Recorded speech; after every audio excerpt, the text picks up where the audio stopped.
I wanted to ask you though, how do you see Eu queria te perguntar, porém, como você vê a probabilidade de como Trump vai agir daqui para from here on? frente? Because Porque, como você as you sugeriu, Putin suggested, vai estar observando as ações de Putin will Trump. be watching Trump's Mas, no action, geral, but o principal overall, objetivo, como the agora main está bem claro objective, para Zelensky as e os quite líderes obvious now, europeus, é Zelensky and tentar the trazer European os Estados leaders, Unidos is de to volta try to mais pull the United profundamente para esta States guerra.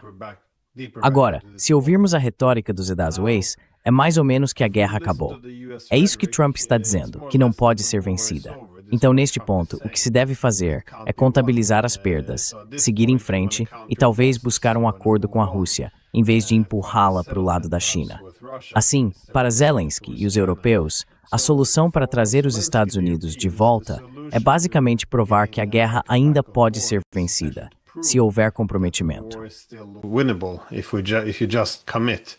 And this approach is very E transparent. essa abordagem é muito transparente. Se você lê qualquer jornal europeu, não importa de qual país seja, as manchetes são sempre as mesmas. O ataque espetacular da Ucrânia, veja como eles atingiram profundamente a Rússia, os russos são apenas um tigre de papel. E claro, os russos estariam supostamente perdendo centenas de milhares de soldados por ano. Quero dizer, todo esse jornalismo espetacular, digamos duvidoso, eles não estão informando, estão vendendo uma guerra. Eles não estão relatando sobre a guerra, o que é uma distinção importante. Mas em termos de ações que precisam ser tomadas, é importante que façam alguns movimentos dramáticos, ou seja, que escalem, para mostrar que a Rússia ainda pode ser sangrada até secar. Russia can still be bled dry. Now, this seems like a crucial point. Agora, este parece ser um ponto crucial em que Trump terá de tomar uma decisão. Ele vai apoiar os europeus e Zelensky e celebrar novas escaladas, ou vai começar a criticar isso. Como você disse, quando houve aquela tentativa de ataque à residência de Zelensky ou de Putin, parecia que ele estava inclinado a se distanciar um pouco da situação.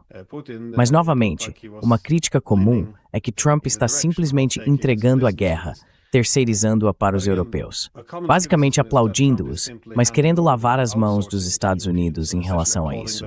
Então, como você avalia o que Trump fará aqui?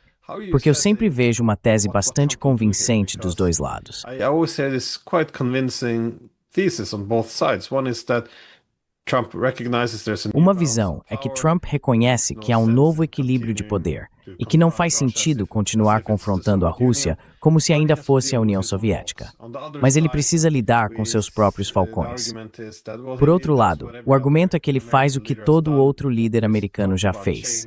Fala sobre mudança, mas acaba apunhalando os russos pelas costas. Essencialmente, ele não está jogando contra os falcões, está jogando contra os russos. Então, como você... Bem, acho que em Moscou estão fazendo a mesma pergunta, porque ele é muito ambíguo, tanto em seu discurso quanto em suas ações.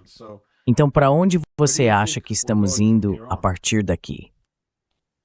Well, Glenn, let me pick up on the European. Glenn, deixe-me começar pela opinião pública europeia, porque houve um artigo muito interessante no jornal alemão de maior circulação, Die Welt, certo?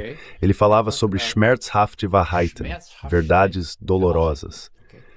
Foi algo realmente impressionante. Agora, este é o jornal de maior circulação na Alemanha. Aqui está o que dizia: a Ucrânia vai perder a guerra contra a Rússia. Os europeus precisam admitir isso, mesmo que doa. A única coisa que importa agora é evitar que algo ainda pior aconteça. É hora de encarar os fatos, de Wahrheiten, de forma sóbria e dolorosa. A Ucrânia vai perder a guerra contra a Rússia.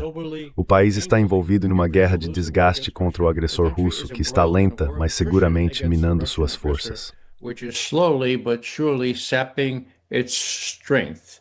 And it goes on to talk about, well, you know, the Russians say... E continua falando sobre, bem, você sabe, os russos dizem que temem a Ucrânia e a OTAN.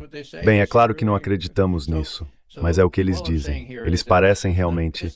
Então o que estou dizendo aqui é que isso não é mais do que um simples sinal passageiro, eu acho. É um presságio do que está por vir. Agora a OTAN, na minha opinião, fine. Acabou. Caput. Quero dizer, foi o próprio Putin, em um daqueles longos discursos, que disse: olhem, a OTAN não é nada sem os Estados Unidos. A OTAN foi criada contra a Rússia. o inimigo. A Rússia não é mais o inimigo dos Estados Unidos. E então, quando ele viu expressões de confusão, disse: vocês não leem, não leram a nova estratégia de segurança nacional? Ela diz que somos parceiros, diz que podemos lidar uns com os outros. Não somos mais o principal inimigo, certo? Glavny vrag, the main enemy, okay? Now, if that's the case, what is NATO? Agora, se for esse o caso, o que é a OTAN? A OTAN estou parafraseando agora, mas a OTAN não é nada. E a União Europeia, pelo amor de Deus, toda essa história da tentativa de confiscar os ativos russos foi totalmente desacreditada e desmontada por várias pessoas que defenderam que era certo perante a lei. E pessoas como Ursula von der Leyen mentiram sobre tudo isso e tentaram empurrar a medida adiante. Então aqui está o Putin, recostado e dizendo: meu Deus, nós também ficamos surpresos com essa estratégia de segurança nacional, mas os Estados Unidos são bem duros com os europeus e não tão duros conosco. E acho que já mencionei antes, Glenn, isso está relacionado. Pesquisas de opinião pública do ano passado mostraram que os Estados Unidos perderam seu lugar na lista dos Glavvrag russos, certo? Glavny vrag significa principais inimigos. Nós temos a expose Mermintuas Galik entrou na CIA em 1963. We've been the main enemy since I entered the CIA in 1963, okay? And vice versa. Now, guess who, according E vice-versa. Agora adivinhe quem, de acordo com pesquisas de opinião muito confiáveis na Rússia, é considerado o principal inimigo do país pelos cidadãos russos. Não por uma pequena diferença, por uma grande diferença, a Alemanha. Ninguém deveria achar isso bom. Quero dizer, nós conhecemos um pouco da história, mas isso diz muito. E, portanto, não é apenas Putin e sua administração. O povo russo passou a ver Trump de forma diferente de seu antecessor. E isso ajuda. Não ajuda, por outro lado, o fato de que, por causa das falsas acusações do Russiagate, o povo americano foi submetido a 6, 7, 8 anos de, lavagem cerebral, talvez seja um termo um pouco forte, mas de uma doutrinação de que Putin é a encarnação do mal, de que os russos querem dominar o resto do mundo, assim como faziam quando os soviéticos estavam no poder.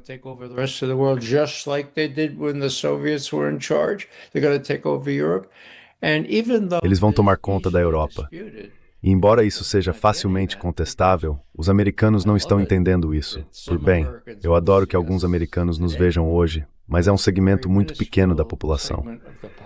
Então, por que isso é importante? Porque tem consequências. Se Trump, em sua sabedoria, ou em sua imprevisibilidade, ou em sua personalidade volúvel, decidir se vai enviar algumas tropas americanas para lá para monitorar o cessar-fogo, se houver um cessar-fogo na Ucrânia, a maioria dos americanos diria: bem, é claro que temos que fazer isso com esses russos maus. Claro, vamos fazer isso. Então, do nosso lado, há muito aprendizado que precisa acontecer, certo?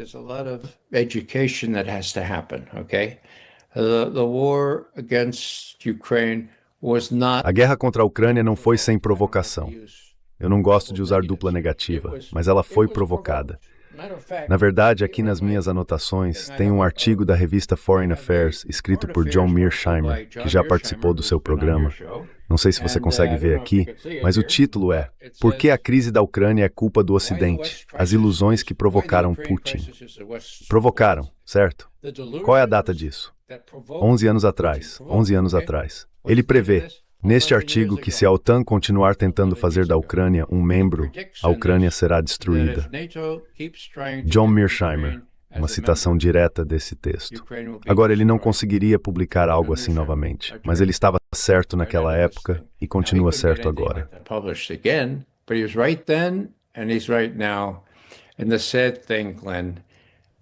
E o triste, Glenn, é que pessoas como Lindsey Graham e outros estavam felizes da vida em ver os ucranianos lutarem até o último ucraniano, enquanto Lindsey Graham se gabava de que não deveríamos perder um único soldado fardado. Sabe, deixar que eles lutassem por nós. Foi uma missão tola desde o começo. Os generais deveriam saber disso. Quero dizer, como segundo-tenente, pelo amor de Deus, aprendi que você não inicia nenhum tipo de aventura ou operação sem uma estimativa da situação. Agora, isso pode soar piegas, certo? Bem, não. Não se você memorizar o que precisa fazer. Not if you memorize what you have to do. What's the enemy like? How is he armed? Como é o inimigo? Como ele está armado? Quantos são? Onde estão, certo? E por último, mas não menos importante, LOCs. Tente lembrar esse termo, LOCs. É a abreviação de linhas de comunicação e suprimento. Não tem nada a ver com salmão defumado e bagels. Agora, o general Milley, ou o general, ou o almirante, seja quem for, se eles acharam que poderiam enfraquecer a Rússia iniciando uma guerra e incentivando os ucranianos a lutar contra os russos, considerando o desequilíbrio entre os dois países em termos de população e capacidade de sustentar uma guerra, bem, isso é loucura. Então o que eles fizeram foi recorrer a mentiras. Lembro-me de uma mentira em particular. Foi em dezembro de 2022, o primeiro ano da guerra, quando a diretora de inteligência nacional, Avril Haines, disse ao presidente Biden que os russos estavam ficando sem munição.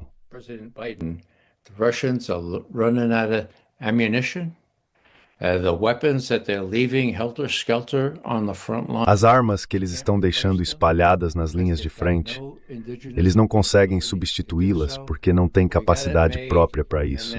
Nós estamos em vantagem. Então, em julho de 2023, Biden foi instruído a dizer a mesma coisa por seu diretor da CIA na época, Bill Burns. Putin já perdeu.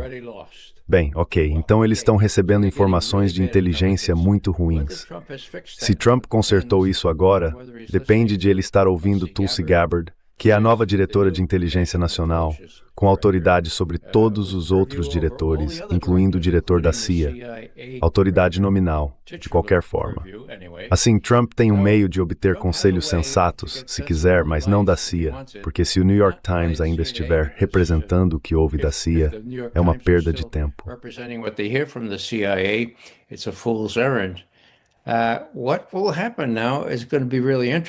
O que vai acontecer agora é realmente interessante. Mas voltando ao seu ponto sobre a Europa está fora disso. A Europa se descreditou. Os russos dizem que a Europa se excluiu. E não só a Europa, mas também pessoas que admiram a Europa, como Rubio e outros. Rubio foi deixado de lado. Ele não está participando de nenhuma das negociações. Na verdade, em Mar-a-Lago, há cerca de uma semana, quando Trump se gabava de como seus negociadores estavam fazendo um ótimo trabalho, ele disse Witkoff e Jerry, Jared Kushner, meu genro, sim, o secretário Rubio também. E quando Zelensky agradeceu as pessoas que estavam ajudando, ele mencionou Witkoff e Kushner, mas esqueceu de mencionar Rubio. Então, esse é o outro ponto.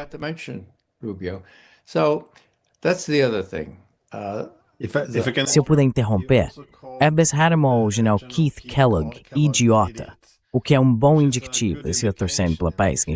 Eu me escato. Quem foi que se ligou? Trump chamou o general Keith Kellogg de idiota. Oh, I missed that. Yeah.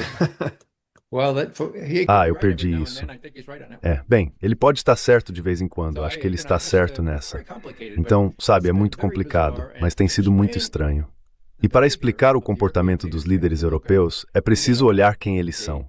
São burocratas de partido, subindo para cargos de topo sem muita experiência real. São políticos oportunistas e foram puxados para essa situação pelo Biden.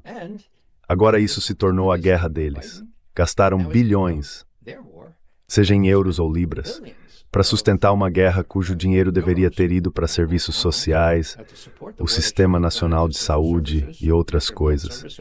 Então agora estão muito vulneráveis se voltarem para o seu povo e disserem, bem, sabe, nós perdemos.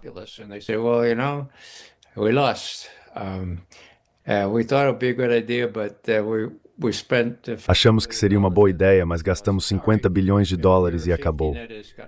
Desculpe, sua rede de segurança está cheia de buracos. Vamos tentar fazer o nosso melhor. Esses caras vão ser tirados do cargo dentro de um ano ou um ano e meio, porque haverá eleições nesse período. E é isso que mais os preocupa. Não apenas perder o poder, mas serem expostos como os idiotas tolos que são. Odeio dizer isso, mas essas pessoas têm muito sangue nas mãos por apoiarem essa coisa, mesmo quando as batalhas estão perdidas e quando Putin realmente só precisa esperar e desgastar.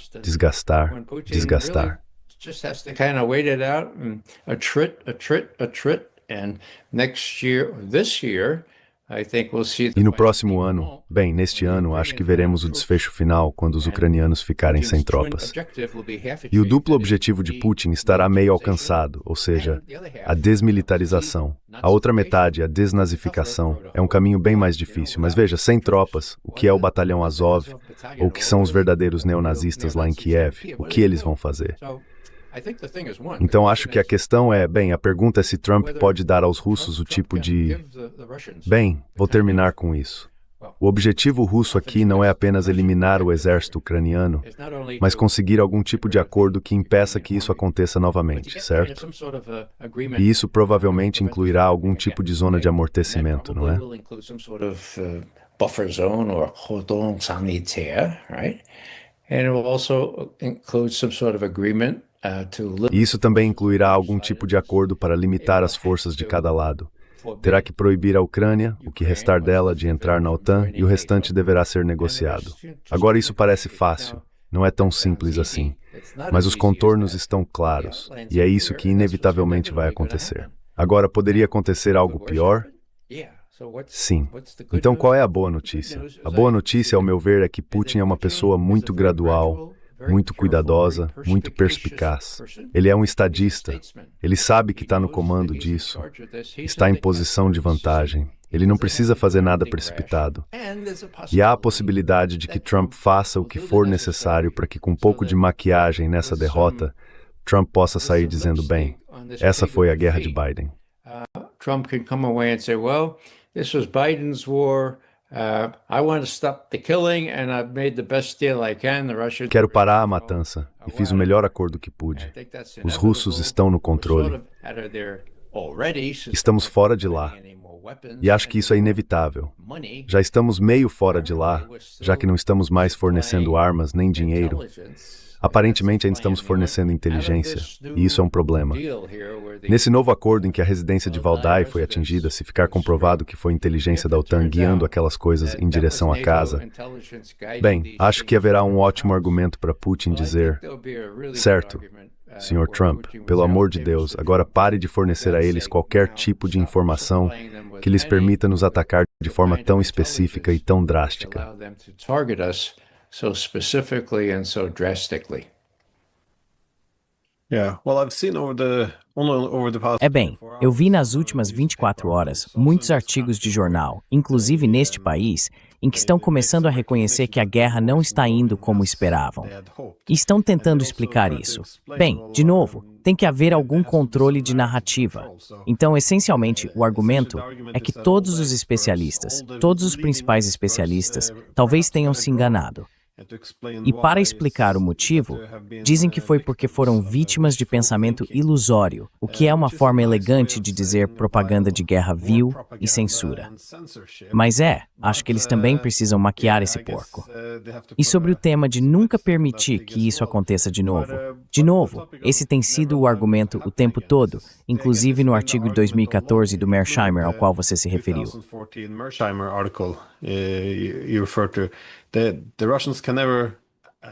Os russos nunca poderiam permitir que isso acontecesse. Mas ao se recusar a fazer qualquer acordo com os russos, acordos nos quais eles sintam que a OTAN não vai tentar usar a Ucrânia como um intermediário, a garantia de que isso nunca mais acontecerá terá que vir por meio do poder militar. Isso significa tirar da Ucrânia uma grande parte de seu território, destruir sua infraestrutura, destruir seu exército. Quero dizer, será algo muito brutal o que acontecerá com a Ucrânia se não houver um acordo na mesa. Mas isso ocorre novamente por causa de nossos, digamos, mídia e políticos que têm sido vítimas de pensamento ilusório. Nem sequer podemos apresentar esse argumento sem sermos chamados de fantoches do Kremlin. Eu queria te perguntar sobre isso. Posso só comentar a respeito? Could I just comment on that? Go ahead. I think the background of all this Sim, por favor, vá em frente. Acho que o pano de fundo de tudo isso é, mais uma vez, o fato de que os Estados Unidos não estão na OTAN da mesma forma que costumavam estar. Agora, o que uso como prova disso? Na última cúpula da OTAN, Trump chegou um pouco atrasado. Você deve se lembrar disso, Glenn.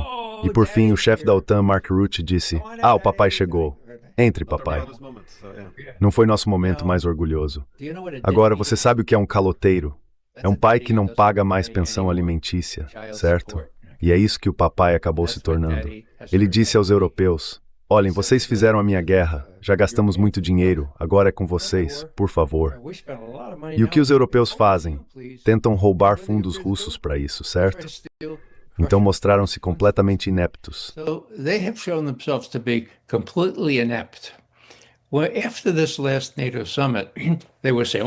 Bem, depois dessa última cúpula da OTAN, disseram: a próxima será em Tirana, na Albânia.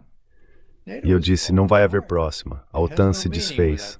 Ela não tem significado sem os Estados Unidos. E como eu costumo dizer, é meio irônico que tenha sido preciso o Putin para apontar isso aos europeus com aquele grande discurso há apenas uma semana. E ele também disse: olhem, deveríamos ter uma Europa comum, somos europeus, nós não queríamos isso, sabem? Antigamente, havia verdadeiros profissionais, verdadeiros estadistas, como Egon Bahr. Egon Bahr, ninguém sabe quem é Egon Bahr, eu sei quem ele é. Ele foi o braço direito de Willy Brandt, o autor conceitual da Ostpolitik, a política voltada para o leste, em que Willy Brandt e os Estados Unidos concordaram com isso na época, dizia: olhem, não faz sentido ser uma entidade hostil em relação à Rússia.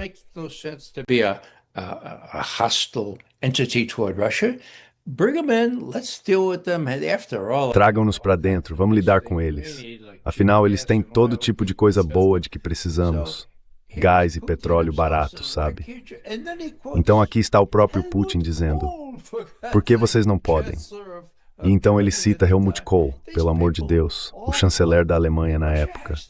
Essas pessoas todas achavam que a Rússia tinha que fazer parte da Europa, simplesmente por causa do que a Rússia tem a oferecer à Europa. De qualquer forma, vai ser realmente interessante. Os europeus vão sofrer ainda mais agora, já que os preços do gás e do petróleo dispararam. E os líderes vão ter que explicar isso. E não há uma explicação real, exceto, bem, acreditamos nos americanos que eles poderiam vencer aqui e apenas fizemos o que o Biden nos disse para fazer. E sinto muito, mas isso não vai funcionar.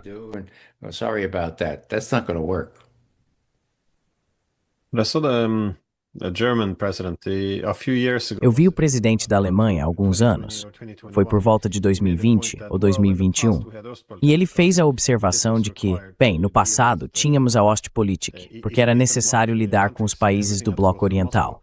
Tudo tinha que passar por Moscou. Mas agora que eles estão em nosso bloco, não precisamos mais nos engajar com Moscou dessa forma. O que é uma reinterpretação bastante perversa do que a Ostpolitik deveria significar. Mas sim, novamente, isso remete a uma das razões pelas quais os russos agora veem a Alemanha como retornando ao seu antigo status de principal inimiga. Quero, porém, tocar no que está acontecendo do lado ucraniano, porque depois que as agências anticorrupção, sobre as quais, obviamente, os Estados Unidos exercem enorme influência, começaram a agitar as coisas dentro do governo Zelensky, Yermak e outros acabaram caindo.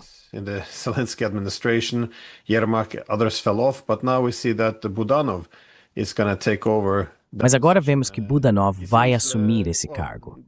Ele parece, bem, não quero exagerar nos elogios, mas ele parece bem mais esperto em comparação com muitos outros da administração. O que você acha que essa nova reorganização vai significar, ou o que ela representa, em termos da competição interna por poder dentro da Ucrânia? Porque Zelensky não tem mais tanto. Bem, seu poder foi enfraquecido. Se houvesse uma eleição presidencial, pessoas como Budanov provavelmente seriam alternativas mais populares. Eu digo se houver uma eleição, e não quando. Mas o que você acha dessa nova reorganização dentro do governo ucraniano? Porque Budanov é uma das pessoas que, no passado, indicou que vamos perder isso. Então talvez devêssemos tentar fazer um acordo para salvar o que pudermos da Ucrânia.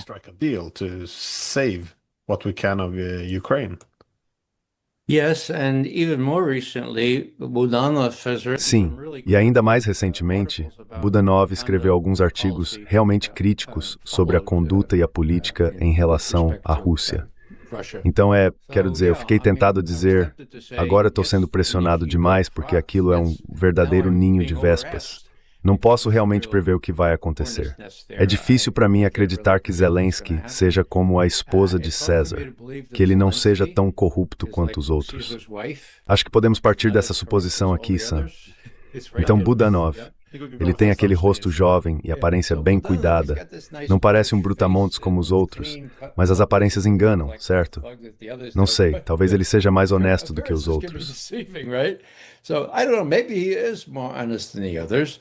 And maybe the people who really run things there, the British. E talvez as pessoas que realmente mandam lá, os britânicos e os americanos, pudessem dizer, bem, aqui está um cara que parece um pouco mais decente. Mas Zaluzhny agora ele é outro que está de volta. E acho que o ponto principal, e eu gostaria de saber mais sobre isso, o ponto principal é, qual é o histórico dessas pessoas, desses possíveis sucessores com os nazistas, os neonazistas? Em outras palavras, qual deles é mais submisso aos nazistas? Eu não sei a resposta para isso, mas esse seria o ponto crucial. E veja, os russos também estão nesse jogo. Eles têm tanta influência, ou pelo menos tanto conhecimento quanto nós. E o que acontece em Kiev, o prefeito de Kiev, Klitschko, ele já estava na disputa lá em 2014. Talvez ele seja um boxeador, certo?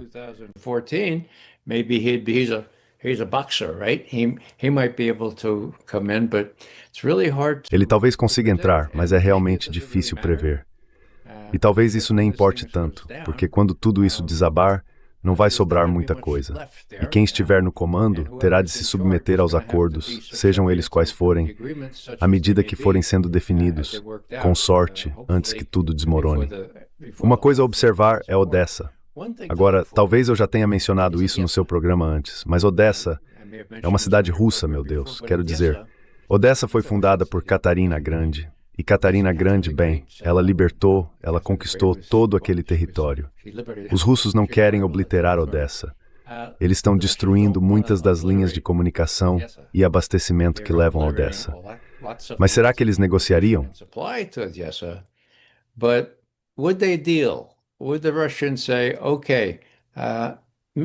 Os russos diriam, ok, Sr. Trump, não queremos destruir Odessa. Percebemos que Odessa é necessária para evitar que a Ucrânia se torne apenas uma fazenda para o resto da Europa. Quero dizer, a Ucrânia precisa de uma saída para o mar, e essa saída é a própria Odessa. Poderíamos formar algum tipo de autoridade multinacional para regular o tráfego no Dnieper. Há uma maneira de lidar com isso, mas não queremos destruir Odessa. E Trump poderia dizer, eu salvei Odessa. Há uma pista que remonta a mais de 3 anos, outubro de 2022, quando Putin foi questionado com uma daquelas perguntas ensaiadas em uma de suas longas sessões de perguntas e respostas. Um correspondente disse, Presidente Putin, eu gostaria de passar férias em Odessa. O senhor sugere que eu solicite um visto ucraniano ou russo? Ukrainian or a Russian visa? Eu estava lá. Também um jornalista grego em Mumbai, em 2023. Sim, eu realmente sentei bem atrás dele.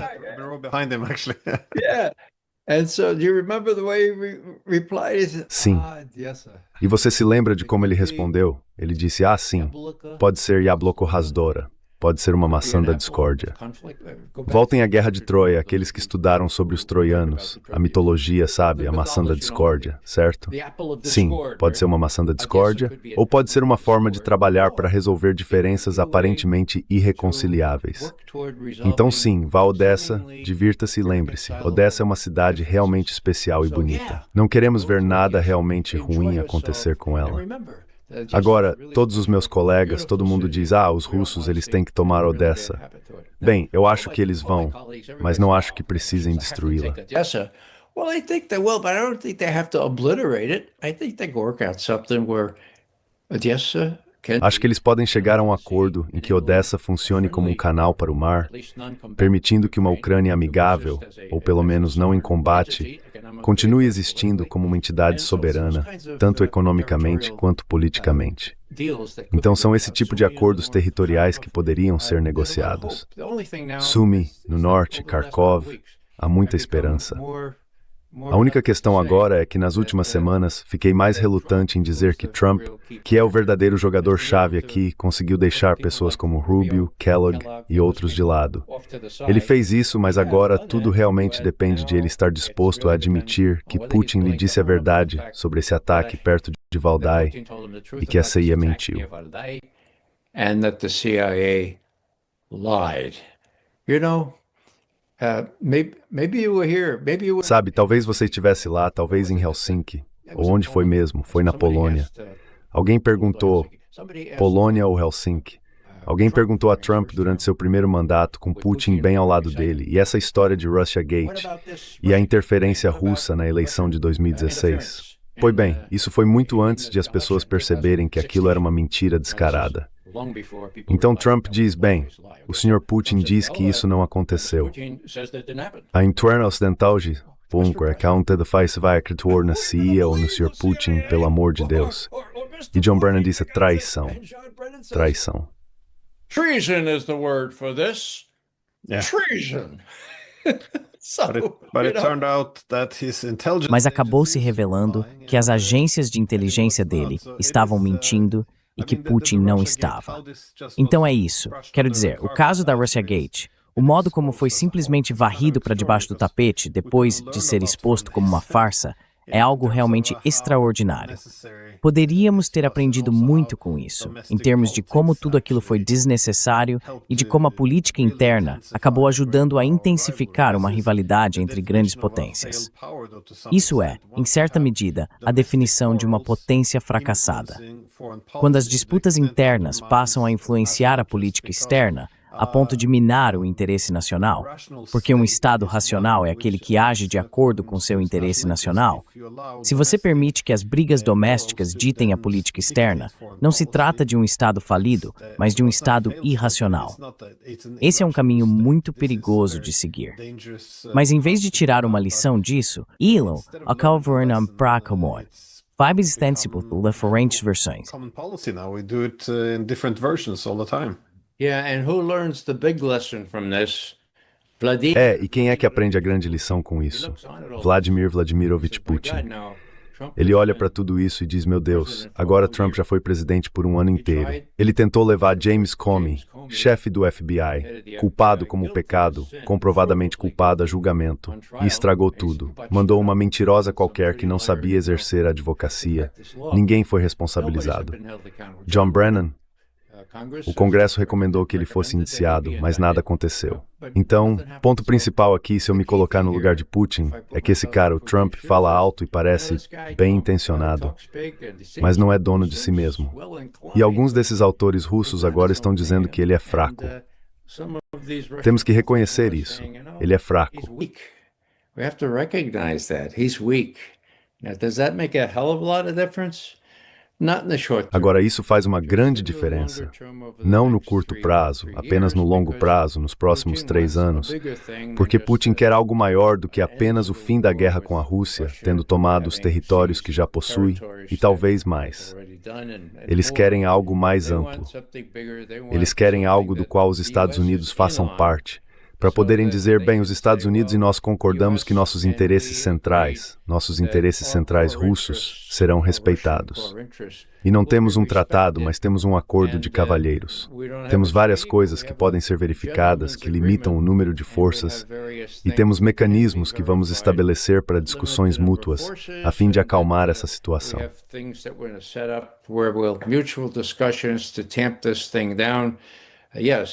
Zelensky is gone. Sim, Zelensky se foi. Vamos lidar com quem quer que apareça no topo, ou com quem o MI6 e a CIA colocarem na posição, mas eles não terão poder real algum. No entanto, terão de respeitar a situação conforme as coisas se estabilizem. Esse é o ponto principal. Pelo que vejo, nos próximos meses, os russos continuarão nesse ritmo muito lento de tomar essas cidades-chave.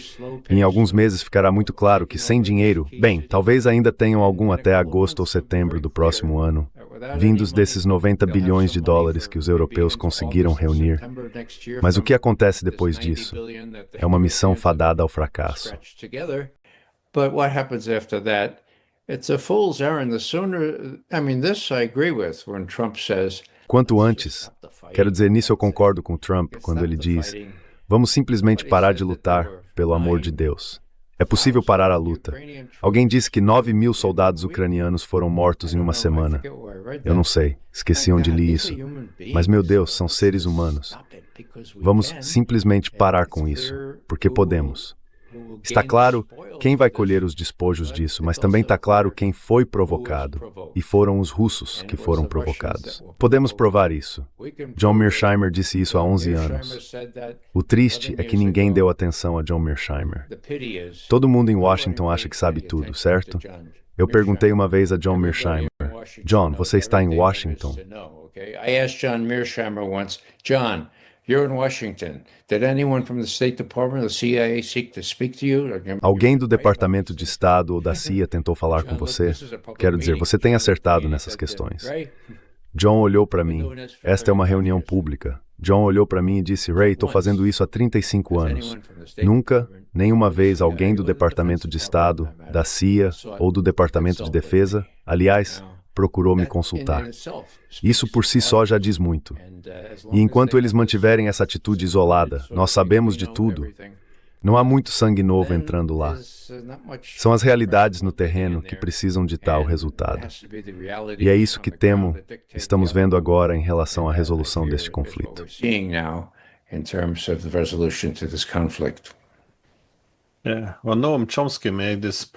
Bem, Noam Chomsky fez esse ponto uma vez, que não é que todas essas pessoas precisem ser instruídas sobre o que fazer, os jornalistas, os políticos. É que elas simplesmente não chegariam a essas posições se tivessem, digamos, a estrutura analítica de pessoas como John Mearsheimer, porque chegariam às conclusões erradas e não seriam ouvidas. Em vez disso, como eu disse antes, recebemos essa mensagem de choque do tipo, acontece que todos os nossos especialistas de destaque estavam errados. Bem, então eles não são grandes especialistas assim, são? Well, they're not that leading experts, then are they? And then they don't ask the question. E então eles não fazem a pergunta. E quanto a todas as pessoas que acertaram, os Mearsheimers e outros, por que ainda não estão ouvindo essas pessoas? Eles continuam ouvindo as mesmas pessoas de sempre. Quero dizer, foi a mesma coisa na época da invasão do Iraque. Todas aquelas pessoas que erraram continuaram boiando no topo da privada, como se não houvesse consequência alguma. E as pessoas que acertaram continuaram canceladas. Não é uma meritocracia em termos de quem acerta. É apenas sobre quem é leal ao poder, eu acho.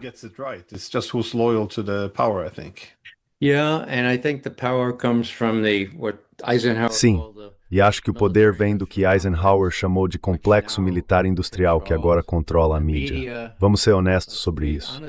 Aqui vai uma pequena cena que nunca vou esquecer. Em maio de 2006, consegui um ingresso para um teatro fechado, onde Rumsfeld, então secretário de Defesa, estava falando sobre o Iraque e tudo mais. Naquela noite, eu mesmo estava recebendo um prêmio da União Americana pelas Liberdades Civis. Então pensei, bem, vou lá. Grass, ele passou e tem passado uma pergunta. Perguntar se o destruição a 6. And I asked him about weapons of mass destruction. Why did he say they were there? And he said, I never said they were there. Por que ele disse que eles estavam lá? E ele disse, eu nunca disse que eles estavam lá. Claro, eu apontei citando, eles estão por aqui. Então eu disse, bem, e quanto aos laços entre a Al-Qaeda e Saddam Hussein? Bem, nós sabemos disso. Em outras palavras, foram 4 minutos realmente bons de glória para esse cara. Eu, pessoalmente. Início da tarde, então passou na TV, eles tinham a C-SPAN, então deu para expor esse sujeito. Agora, enquanto eu me preparava para esse jantar em que eu também ia falar, alô, Sr. McGovern, aqui como é o nome dele? Um bonitão da CNN? Anderson? Não. Anderson? Não. Pode repetir? Yeah, this is Anderson. What's his first name? Qual é o primeiro nome dele? É Anderson. Anderson Cooper. É isso mesmo, só isso, cara, Anderson Cooper. Você é uma grande estrela aqui em Atlanta. Eu gostaria de tê-lo no meu programa esta noite, mas antes preciso lhe fazer uma pergunta. Você não ficou com medo? Eu meio que fiquei em choque também. E eu disse, bem, não. Na verdade, não fiquei. Aí pensei, espera um segundo. Anderson Cooper, herdeiro da fortuna da família Vanderbilt, bonitão da CNN ganhando milhões de dólares por ano. Ele está me perguntando se eu fiquei com medo. Então eu disse, certo, Ray, manda ver. E falei, não, Anderson, vou ser honesto com você. Eu estudei todas essas questões e aprendi quais perguntas fazer. E quando você faz uma pergunta de verdade, é uma sensação incrível. É realmente uma sensação incrível.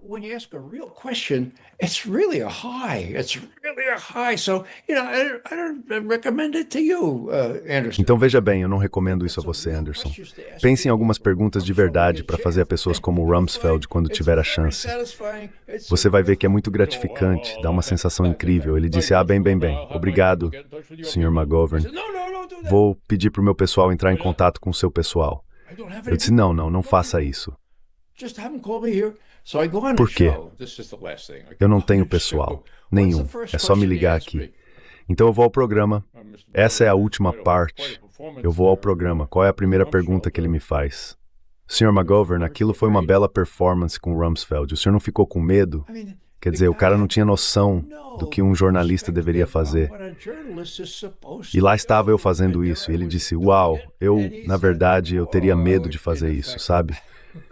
Então esse é só um pequeno exemplo em que pessoalmente eu vi que esses caras realmente têm medo. É por causa do dinheiro?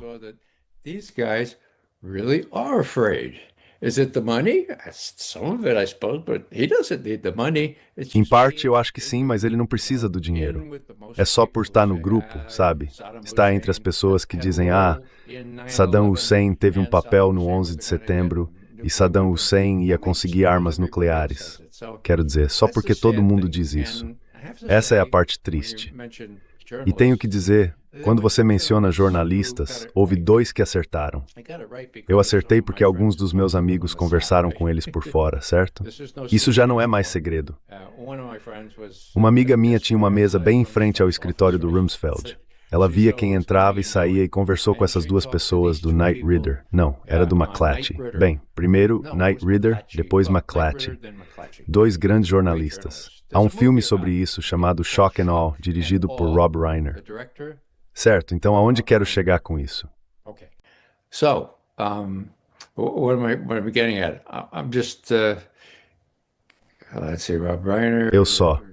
Vamos ver, Rob Reiner. A ideia de que você pode denunciar essas coisas. Sim, bem, é verdade. Aqueles 2 jornalistas que foram homenageados, sabe? Depois que tudo acabou, houve cerimônias relutantes, pequenas. Certo, você acertou. Aqui vai um pequeno Oscar para você, algo assim. Por quem eles estão trabalhando agora? Um trabalha para Reuters e escreve porcaria, coisas da CIA. E o outro, acho que também trabalha para Reuters ou para algum desses outros lugares. E sabe, é só uma questão de sustento, eu acho. Você tem que escrever esse tipo de coisa. Esses caras são inteligentes demais para se alimentar desse lixo que recebem, e mesmo assim escrevem. E um deles disse quando eu reclamei, bem, se você tivesse passado os últimos meses na Ucrânia, veria a coisa de um jeito bem diferente.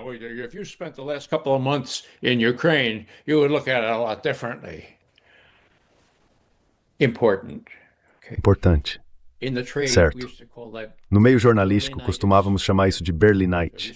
Então você fica em Berlim, não pode ir a lugar nenhum e acaba tendo uma visão limitada de como o mundo é, nada muito além daquele ambiente.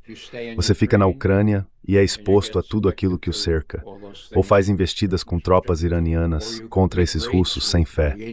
Então isso é outra coisa. Berlinite. Quando você vai para um país, vive lá e meio que não consegue pensar em muito além daquele país. Um amigo meu, ex-amigo, ainda amigo, passou por isso. Por isso o jornalismo é realmente importante. Como você sabe, não se trata tanto dos professores. Existem bons professores por aí. Um dos meus favoritos é Geoffrey Roberts. Se você ainda não o convidou para o seu programa, deveria.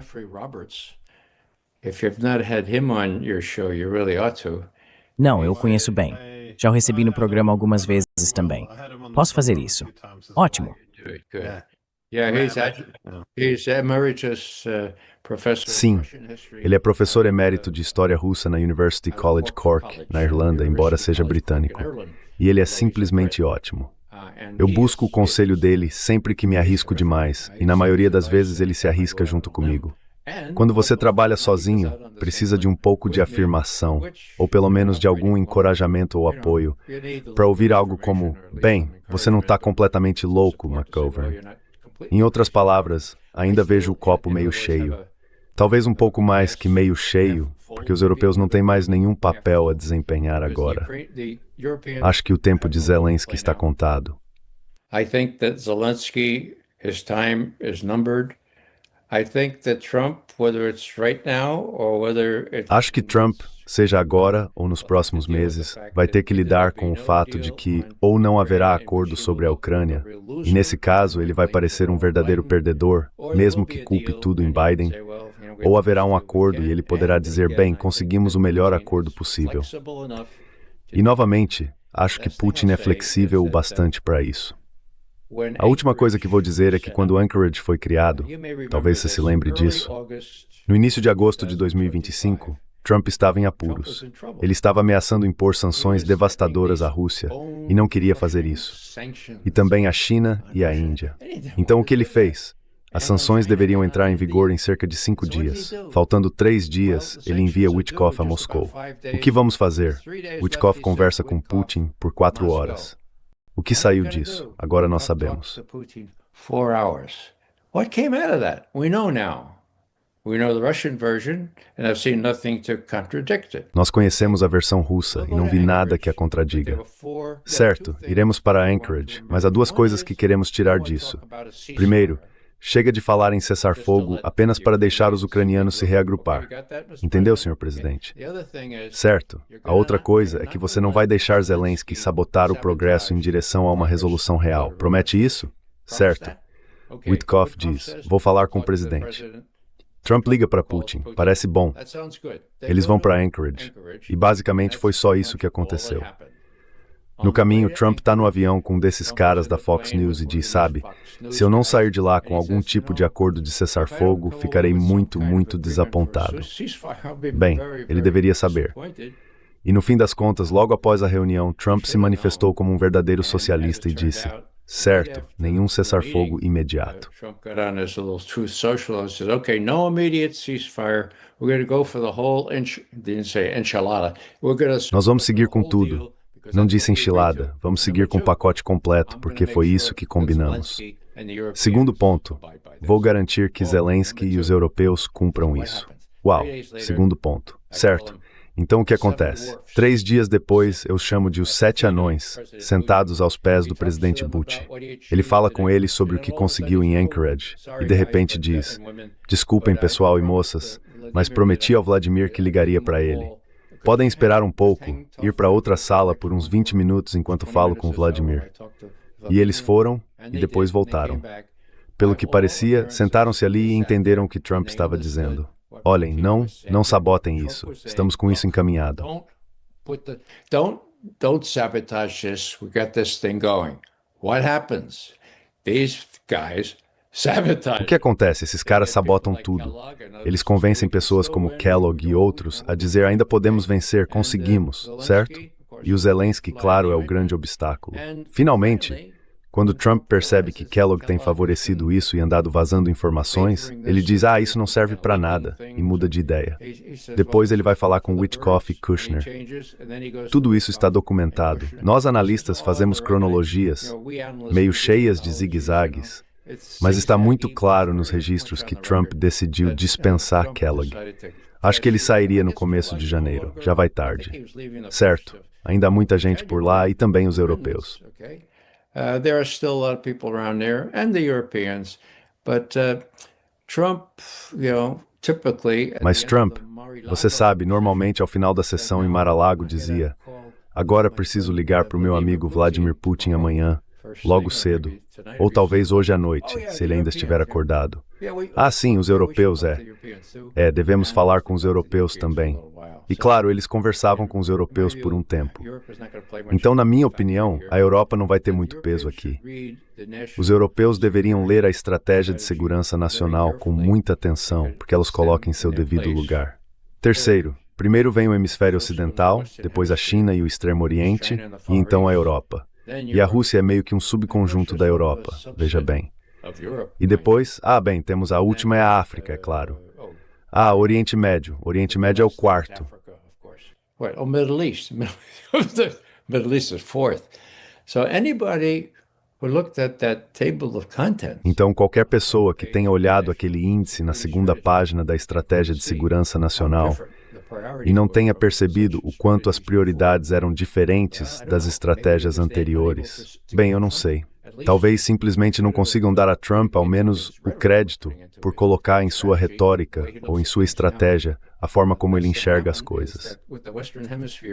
Agora, o último ponto sobre isso é que, com o hemisfério ocidental como foco principal, temo que não se trate apenas dos países latino-americanos, Venezuela e outros, mas dos próprios Estados Unidos da América. Acho que Trump quer ter tropas suficientes disponíveis bem perto, não na Europa, não na Ásia, para poder usá-las em cidades que ele considera desleais ou problemáticas.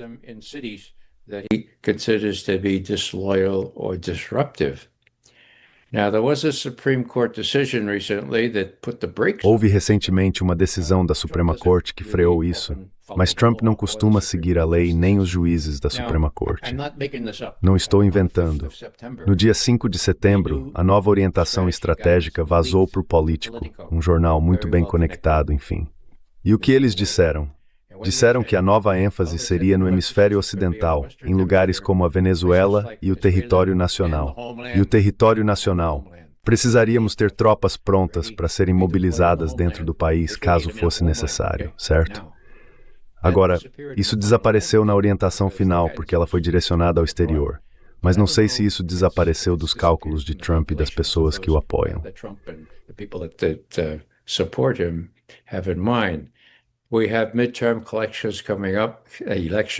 Temos as eleições de meio de mandato chegando em novembro e depois, claro, as eleições presidenciais em 3 anos. Por que isso? É realmente sobre a Venezuela ou também sobre a necessidade de ter, como a Político relatou, sim, citando aquele sujeito, Elbridge Colby, que antes era um verdadeiro falcão em relação à China. Agora a China, podemos lidar com eles de uma forma diferente. Então qualquer pessoa que olhe para aquela diretriz de segurança nacional, apenas as prioridades listadas no índice, e não perceba que houve uma mudança estratégica real, pelo menos no papel, está perdendo a oportunidade e incapaz de ver o quanto mudou nesse 1 ano em que Trump aprendeu várias lições. Where Trump learned several lessons. 2025 was an incredible. Sabe, 2025 foi um ano incrível. Bem, se você pensar no começo do ano, Biden ainda estava na Casa Branca. O quanto, não apenas os Estados Unidos mudaram, mas o mundo inteiro. Parte disso, é claro, não teve relação com o que aconteceu nos Estados Unidos, mas fez parte da mudança mais ampla no equilíbrio de poder. Enfim, obrigado por dedicar seu tempo. Algum pensamento final? Thank you for taking time. Any last thoughts? Yeah, one last thought. When you talk about crucial points, último pensamento.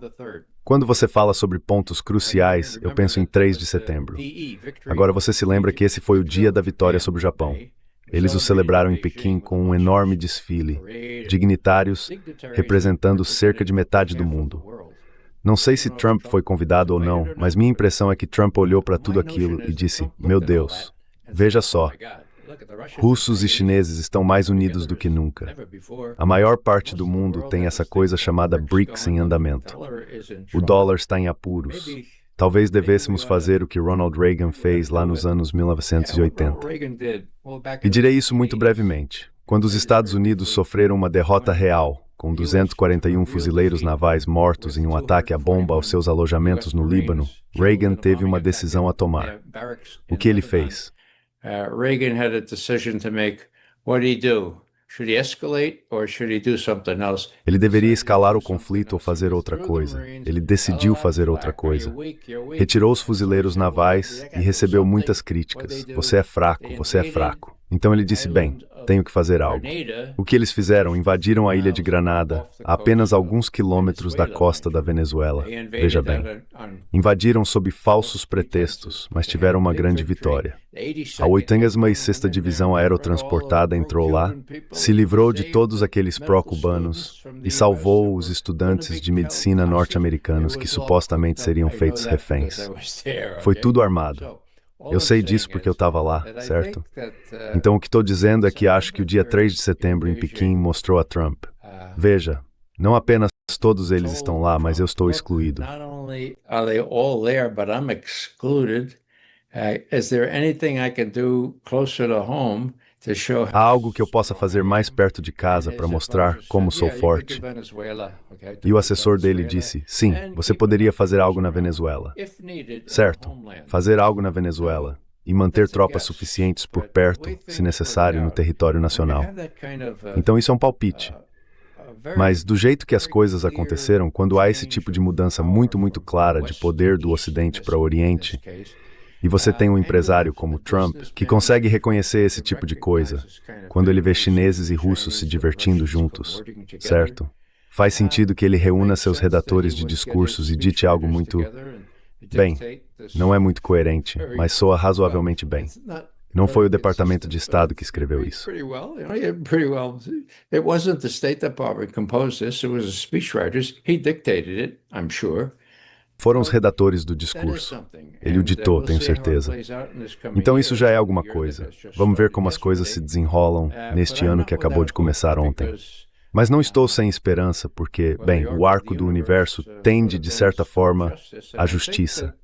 E acho que, depois que os ucranianos perceberem que não há esperança para eles e os europeus pararem de incentivá-los, poderá haver um acordo negociado que, de certa forma, coloque um guarda-chuva sobre toda essa situação em que os interesses russos também sejam respeitados e garantidos. Isso é mais um desejo do que uma previsão, mas se for para acontecer, acho que será neste ano.